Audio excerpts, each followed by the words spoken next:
Ghost plane. On April 4th, 1943, a B-24 bomber. Lady Be Good takes off from a base in Libya. A crew of 9 is on their first combat mission. The target is Naples.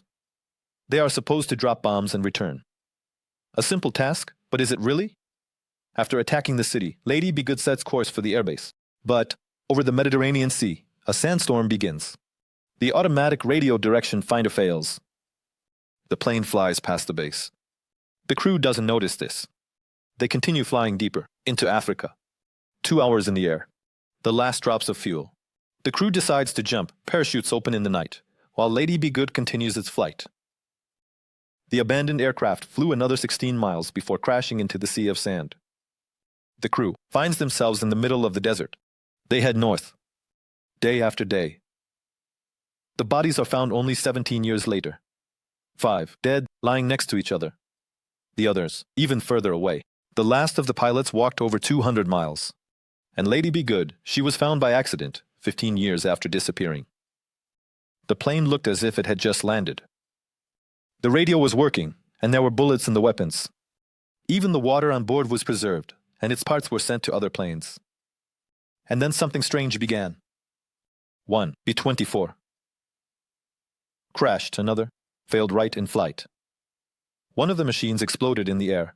Everything taken from Lady Be Good brought only death. Ghosts of the Army. World War II. The front is ablaze. For the Allies, every minute is crucial, but instead of new divisions, they send a ghost army into battle, an elite unit unknown even to their own. Who are they? 1,100 people, artists, actors, engineers, sound operators, recruited in the USA. Their weapon is deception. Their goal is to deceive Hitler, to make the German command see non-existent armies, to divert the Wehrmacht's forces from real combat operations. Their tanks were inflatable. Their soldiers were just voices, on the radio airwaves. They masterfully imitated the movement of columns, created fake bases, and even recorded military marches to make the enemy hear a non-existent army. Summer of 1944, the Normandy landing. The Allies need time, and the Ghost Army provides it. At night, the ghost light false fires, simulating a troop landing. German artillery opens fire. At emptiness. For 50 years, their story remained a secret. Only in 1996, the world learned that one of the most curious and effective military units never fired a single shot. The mystery of Hitler's Bell. Somewhere in the grim underground laboratories of the Third Reich, a weapon was being created that should not have existed. Hitler's Bell is a mysterious development about which legends still circulate. The first mentions of it surfaced in the late 90s. Polish journalist Igor Witkowski gained access to the interrogation of one of the SS officers. It mentioned a secret object called Die Glock. The bell. What was it? A gigantic metal structure resembling a bell, 15 feet tall. Inside, there were 2 lead cylinders rotating, in opposite directions. Between them was an unknown substance, Serum 525. A purple liquid resembling mercury. When the bell was activated, the electricity around it would go out. A radius of 650 feet turned into a death zone. The blood of living creatures would coagulate, plants would lose color, even stone would deform. But even more frightening, the people who worked with the device died one after another. Out of the 7 scientists who knew its secret, only 2 survived, and then the bell disappeared. In the spring of 1945, it was taken away to an unknown location. All 62 scientists who had access to it were executed.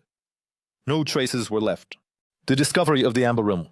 It all began in the early 18th century. The Prussian King Frederick William I presented a gift to Peter I, a room whose walls were made of the sunstone amber. The magnificence was awe-inspiring. Craftsmen spent decades creating this masterpiece. The room was called the 8th wonder of the world. But in 1941, the Nazis came. When Tsarskoye was captured, they dismantled the room in just 48 hours. The panels were sent to Königsberg, where they ended up in the royal castle. Then fire, panic, chaos. In 1945, the Red Army entered the city, but there was no trace left of the Amber Room. It disappeared. There is a theory that the relic was sunk in the Baltic Sea.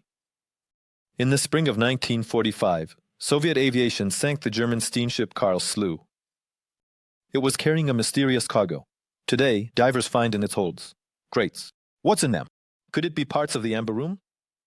Others are convinced the treasures were hidden in the bunker of the last commandant of Königsberg, Otto Lasch. Previously, there was a secret tunnel between the bunker and the royal castle. Perhaps the room is still there, or maybe it was sent further. To Poland in 1945. In 1945, the crates hit a belt of gold, and in 2015 its traces were found in the vicinity of Ksaya's castle. Along with it, secret documents. What if the Amber Room traveled this route? English archives point to a more sinister end. According to one version, the room no longer exists. It burned in the fire of the royal castle in April 1945. There is evidence that it was seen in a knight's hall, right where the flames raged. But these are just guesses. If the room really burned, why is there not a word about it in the reports of the Soviet search teams? Could someone have hidden the truth? Or does the trail of the Amber Room still lead us to an incredible discovery? The story of Tsutomu Yamaguchi, August 6th. Tsutomu Yamaguchi stands at the shipyard. A young engineer, 29 years old, works at Mitsubishi. All summer, he's on a business trip building an oil tanker. The sky is clear. Suddenly, the sound of engines. High in the sky, an American bomber. And something falls with a parachute. In an instant, the world is torn apart by a flash. Yamaguchi barely manages to jump into a pit. The wave catches him, lifts him, and throws him aside. The shipyard is only 2 miles from the epicenter. He loses consciousness. Upon waking, he can hardly see anything. His face and shoulders are burned, there's ringing in his ears, and a mushroom cloud in the sky. Hiroshima has vanished. He miraculously makes it to a shelter. There are 2 colleagues there. They are alive. Bandages, pain, charred bodies around. But the train is still running. With difficulty, but he boards the carriage. Where to? Home. To Nagasaki. On August 8th, a doctor barely recognizes him. Burned, shocked, but alive. On the morning of the 9th, Yamaguchi goes to work and reports to his boss. 1 bomb destroyed an entire city. He doesn't believe it. Suddenly, a flash. The second in 3 days. He rushes to shelter. Again. Like in a nightmare. Tsutomu is within 2 miles of the epicenter. Vidan. Tsutomu ran home. The family managed to take shelter in a tunnel. They are alive, but the city is on fire. On August 15th, Japan surrendered. But Yamaguchi, nevertheless, he is the only person officially recognized as having survived both bombings. He lived to be 93 years old. He published memoirs. He even appeared in a film. He traveled the world, repeating one thing. Never, never again. The last hope of the Japanese Empire. By the beginning of 1942, the Pacific was lost to the Allies. Japan dreamed of establishing a blockade of the west coast of America. But even despite the victories, the continent itself remained unreachable. In February of the same year, Admiral Yamaguchi signed the sentence for the United States. The Sentoku submarine aircraft carrier project. Giant submarines capable of covering 25,000 miles, staying at sea for 4 months, and carrying 3 combat aircraft. They could strike at any point on the globe. The first boats were launched, but time was working against Japan. The war was nearing its end. Resources were dwindling. Out of the 18 planned submarines, only 5 were built. 1 was destroyed by an air raid, another was converted into a submarine tanker. The Empire's last hope was fading. But they chose a new target, the Panama Canal. The submarines were supposed to go around Africa, secretly enter the Atlantic, and destroy the locks. But there were no chances left. The Americans had strengthened their defenses. The command canceled the operation. The last chance was a desperate raid on the American fleet. Pilots were ordered to attack the enemy using kamikaze methods. But on August 15th, 1945, Japan surrendered. The order was to destroy everything.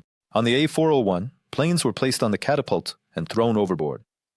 Commander Arizumi couldn't take it and shot himself. The Americans captured the submarines, studied them, and sank them in the open sea to avoid sharing secrets with the Soviet Union. Thus, Japan's last hope vanished into the ocean depths. Dogs against tanks. Winter. 1941. Steel giants. Backing up over the snow-covered land of the Soviet Union, ordinary weapons are not enough. But the Red Army has something different. They have dogs trained for combat. They began preparing them long before the war. At the Moscow Dog Training School, they were taught to save people, carry medical supplies, and deliver messages. But soon their purpose changed. From helpers, they turned into weapons. Disposable ones. The method was simple. The dogs were starved and trained to look for food under a tank. Then they were fitted with 12 kilograms of explosives, a wooden lever on their back. As soon as the dog ran under the armor, the lever would touch the underside and trigger an explosion. The first attack was chaos. The Germans opened fire. Some dogs ran back to the Soviet trenches, others darted around the field, and a few actually reached their targets. Tanks were blown into the air. Fortunately for the dogs, this method was quickly abandoned, as the weapon proved to be unpredictable. The soldiers despised it. They couldn't bear to watch as the four-legged fighters went to their deaths. Later, the dogs fought differently. They found the wounded, delivered ammunition, and served faithfully. But the trace of that dreadful program remained in history forever. And in RB, a mystical organization of the Third Reich. Have you heard about UFOs in the Third Reich? Yes, you heard that right. In 1933. In Germany, Wirth took over the leadership of a mysterious institute that would become a symbol of the Nazis' occult ambitions, the Ahnenerbe. It was not just a scientific institution. It was a society aimed at studying ancient myths and relics, occult knowledge, and magic. All employees received SS ranks, and their work was directed towards one goal: to enhance the military power of the Third Reich. Expeditions from Tibet to the Gobi Desert, research on the Grail, alchemy, and the mysteries of the Order of the Rosicrucians. All of this became part of their sinister program. Soon, this society came to be managed by Heinrich Himmler himself. And here is one of the most secret operations of this institute, Operation Grail. Hitler was convinced that the Holy Grail was not just a myth, but an ancient Aryan artifact possessing incredible power. Its possessor would gain absolute power over the world. The Nazis searched for this artifact with a fervor that turned into obsession. SS squads scoured monasteries, castles, and private collections. But the Grail was never found. However, the Ahnenerbe was not only engaged in the search for relics. In the Ahnenerbe, real experiments were conducted, blending science and magic, creating the superhuman, studying the philosopher's stone, and genetic experiments. The Lebensborn program provided for the birth of children who were exclusively racially pure, ideal for the elite of the New World. And these children, according to the Nazis, were supposed to become the masters of the earth. When the war came to an end, the leader of the Ahnenerbe disappeared, leaving only mysteries and enigmas that remain unsolved to this day. But the question remains, was it really Himmler who committed suicide? Or was it someone else? The last of Hitler's submarines arrived on August 1st, 1945, at the port of Mar del Plata, and it was the last submarine of Nazi Germany, U-977. But why did this submarine choose South America to surrender? Why did the ship head to this distant, almost untouched corner of the world? The submariners, of U-977 traveled thousands of miles without maps, navigating only by coordinates, without food shortages, and without fuel problems. This seemed impossible for that time. Rumors did not take long to emerge. Some claimed that it was on this submarine that Hitler and his closest associates were taken away. Argentina, as a country that was favorable to the Third Reich, could have become a refuge for high-profile Nazis. But there was never any evidence of this. The captain of this submarine, Oberleutnant Wermuth, suggested to his crew to flee to Argentina, saving their lives from inevitable retribution, not realizing that even stranger events awaited them ahead. The mystical journey lasted 108 days, and at one moment, when U-977 was approaching the shores of South America, the mysterious story became even more tangled. Could one of these submarines have been involved in the sinking of the Brazilian cruiser Bahia? The answers to all these questions remain hidden, swallowed by the depths of the sea. Unit 700. While the world was engaged in the nuclear race, Japan chose a different path. The path of bacteriological weapons. At this time, in the heart of occupied China, near Harbin, Unit 731 was operating. A section responsible for water supply, but in reality, a true factory of death. Under the command of Shiro and Schur, experiments began that shocked humanity. The unit conducted monstrous experiments on living people, who were referred to as logs and cargo. Hundreds of thousands of innocent lives were destroyed in brutal tests aimed at creating biological weapons capable of wiping out entire armies. The crucial data obtained by Unit 731 became the foundation for the development of chemical and biological weapons worldwide. It was deemed so valuable that the criminals went unpunished. What became of these monsters? Not only were they not punished, but they also continued their lives. In the pharmaceutical industry, becoming founders of companies operating globally. Masaji Kitano, one of the leaders of the unit, died at the age of 91, and his work became the basis for the development of new medical drugs. But the true value of all this scientific research was not in the medicines. It was a real bloody leap. Pharmaceuticals and biology. Councils from the USA, using information from Unit 731, made breakthroughs that led to the acceleration of the development of chemistry, biology, and pharmaceuticals. For decades to come. The unpleasant truth about Fanta. World War II not only changed the destinies of millions of people, but also gave rise to unexpected stories. One of them became the story of the drink we know today as Fanta. It all started in 1939, when Germany enthusiastically embraced Coca-Cola. This drink quickly gained popularity across the country. But everything changed with the onset of the war. When the USA declared war on Japan, the supply of Coca-Cola concentrate was halted. But Max Keith, working at the German branch of the company, did not give up. He tasked his chemists with creating a drink that could replace the beloved soda using available ingredients. And so, from the byproducts of milk whey and apple pomace, a new drink emerged. Thus, Fanta was born. In 1942, Fanta replaced Coca-Cola in German factories.